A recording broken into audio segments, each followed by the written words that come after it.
मैं मौजूद हूँ इस टाइम शहीद स्मारक पे और मेरे साथ हैं राजेंद्र गुड़ा साहब। कल पुलिस जो है वो नरेश मीणा को लेके गई अस्पताल में भर्ती कराया ज़बरदस्ती। हाँ। देखिए, अच्छा रहता है कि वो उनकी जो मांग है उन पर विचार करके उनका समाधान करके और तरीके से जूस पिला के उनको यहाँ से रुखसत करते तो ज़्यादा अच्छा था। अभी वो अनशन चल ही रहा, उनका मुँह से कुछ नहीं ले रहे हो। और जिस तरीके से सरकार ने एक तंग दिली दिखाई, आज अभी भी झालावाड़ में अनशन चल ही रहा है, नरेश धरना चल रहा है झालावाड़ में, और ये प्रोटेस्ट अब फैलेगा, आपको बता रहा हूँ। और ये पूरे हाडोते में राजस्थान के अंदर फैलेगा और इसको सरकार को इस पर बैक होना पड़ेगा, सोचना पड़ेगा। शहीद स्मारक से ख़त्म कर दिया, अभी क्या पूरे राजस्थान में एक एक गाँव जिले तक लेके जाओगे? हाँ, ये जिले हेडक्वार्टर पर ब्लॉक के ऊपर ये आंदोलन है, इसका विस्तार हो रहा है और ये इसका प्रोटेस्ट ना फैलेगा। गुड़ा साहब, एक विषय और चल रहा है। उस समय आप सरकार में मंत्री हुआ करते थे, 2020 की बात है। 2 लोग थे, मुकदमा किया गया तो 2 लोगों को कोर्ट ने बरी कर दिया, भरत मलानी और उनके एक सहयोगी भाजपा कार्यकर्ता थे। मदन राठौड़ ने कहा ये कांग्रेस की साजिश का अंत है। अशोक गहलोत कह रहे हैं कि अगर इतना ही दम है तो क्यों नहीं केंद्रीय मंत्री वॉइस सैंपल दे देते। इस पूरे के पूरे प्रकरण को राजस्थान की जनता किस तरीके से देखे, क्या था उस टाइम, क्योंकि आप मौजूद थे अंदर? वो बीजेपी और कांग्रेस दोनों मिले हुए हैं। अशोक जी गहलोत के सामने वसुंधरा जी ने हर बार कमज़ोर कैंडिडेट दिया, हर बार। वसुंधरा जी के सामने चाहे लोकसभा हो चाहे विधानसभा, बीजेपी कांग्रेस कमज़ोर कैंडिडेट देता है। और आज प्रमोद जैन भैया पार्लियामेंट के चुनाव में कांग्रेस का बीजेपी का सपोर्ट करते हैं और बीजेपी विधानसभा में प्रमोद जैन भैया का सपोर्ट करती है। ओम बिरला जो विधानसभा में शांति धारीवाल का सपोर्ट करते हैं, शांति धारीवाल लोकसभा में ओम बिरला का सपोर्ट करते हैं। तो ये नेताओं की पार्टी नहीं, पार्टी तो सिर्फ कार्यकर्ताओं के लिए है, नेताओं के लिए पार्टी है ही नहीं। रहा सवाल मुकदमा का, तो ईमानदार अशोक गहलोत जी भी नहीं है। 3 बार चीफ मिनिस्टर हैं और जनता ने 3 बार उनको हराया है, 3 बार। ये अलग बात है कि जब जनता बीजेपी से एग्रीमेंट के तहत वो दूसरी बार जो कार्यकाल कांग्रेस को मिल जाता है। यहाँ राजस्थान में कोई किसी को जीता नहीं रहा।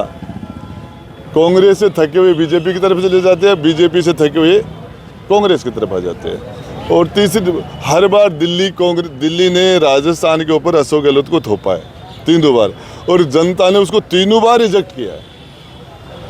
तो ईमानदार आदमी होता वो इस सैंपल की बात करो चाहे दूसरी मामलों करो। आज महेश जोशी जेल के अंदर है तो अकेला वही दोषी है क्या? 90% मंत्री वो भ्रष्ट थे, 90%। जिम्मेदारी से कह रहा हूँ, यदि सही तरीके से जांच हो जाए सही तरीके से तो पिछली सरकार के 90% मंत्री जेल में हों, दावे से कह रहा हूँ।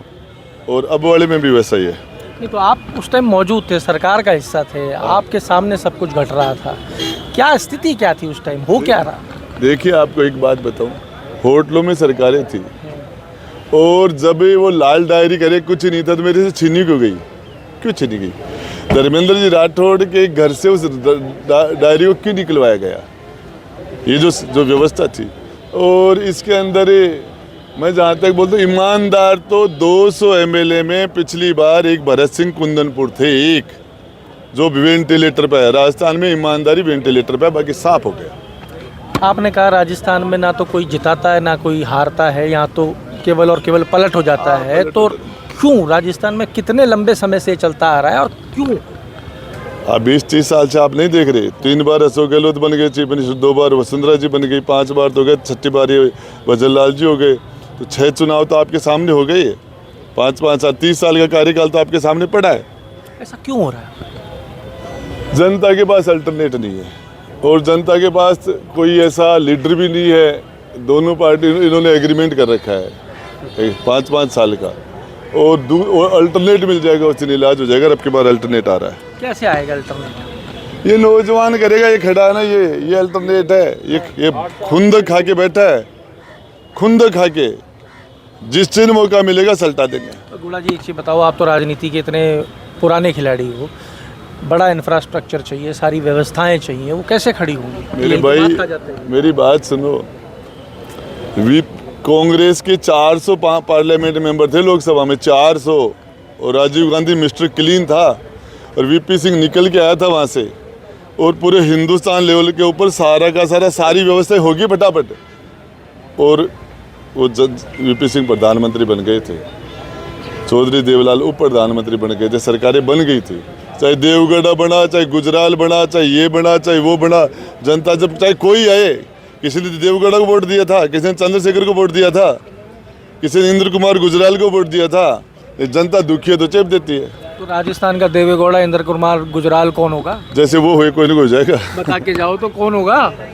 फैसला आप जैन जी करेगी आपकी बात, जैन जी करेगी सारा का सारा। अच्छा ये बताओ कि आप नरेश मीणा के साथ खड़े हो, हनुमान को आपने आह्वान किया, बुलाया? मैंने नहीं किया, नरेश मीणा ने किया, आपके कोलैबोरेशन ने किया? आओ किया, मैंने नहीं किया। अब भविष्य क्या रहेगा? आप नरेश के साथ रहोगे या आप सब मिलके हनुमान के साथ मिल सकते हो? नरेश मीणा के साथ नहीं, मैं आपको बताऊं, वो हनुमान बेनीवाल जी कांग्रेस के सहारे से पार्लियामेंट मेंबर है, पहले वो बीजेपी के सहारे से पार्लियामेंट मेंबर थे।